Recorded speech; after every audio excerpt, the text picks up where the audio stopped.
Hey,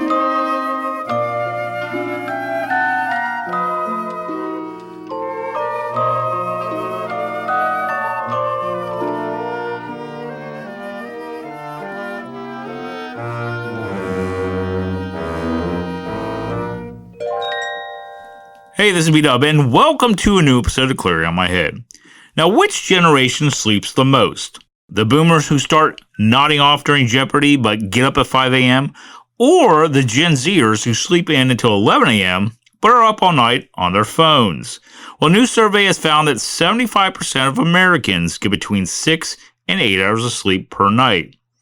I don't know if this is, a best case scenario, right? I mean, I don't know exactly, but that's a lot that seem to be getting between 6 and 8 hours, because I'm lucky if I get 6 hours on an average night. But anyways, millennials get the most sleep with 85% logging 6 or more hours. Good for them. Gen Xers get the least with 18% sleeping 5 hours or fewer. Now, millennials also rate their sleep quality better than any other generation. Nearly half, 49%, say they have good sleep. Gen Xers get the worst sleep with 27% rating their sleep is poor. Now, men are more likely than women to rate their sleep as good. This is not one of them. But women are more likely to say sleep is very important to them, which it is important to me as well, especially with the time I have to get up and the time I have to go to bed most nights. Overall, 41% of Americans rate their sleep as good, and 39% say it's okay. Now, I'm in this last category of 20% rate their sleep as bad, because most nights my sleep is not that good. As for what is keeping people up the most, this shouldn't be surprising. For boomers and Gen Xers, the biggest disruptor is back pain. For Gen Zers, it's social media.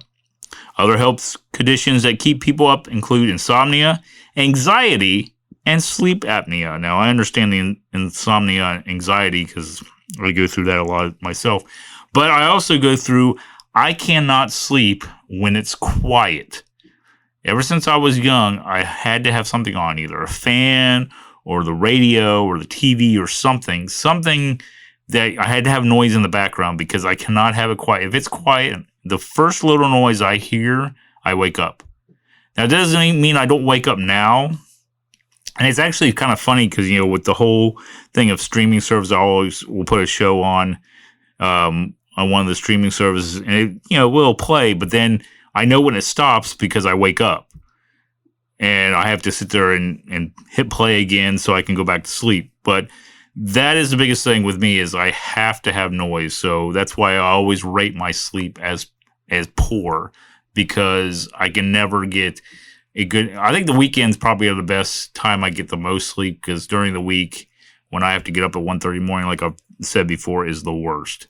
So I definitely understand this. But anyway, thanks for listening to this episode of Clear Out My Head. Don't forget, you can listen to Clear Out My Head on all major podcasting platforms. Also, you can check out my podcast page on Spotify, where you can listen to past episodes. Check out my social media links or leave me a message. But until next time, this is B-Dub. Thanks for listening. I hope you join me next time as I continue with Clearing Out My Head. That show is over! So soon? So soon? We were just getting started. Let's pack it up. Thanks for listening. Don't worry, we'll be back soon. Bye-bye now. See you later, Rabbit.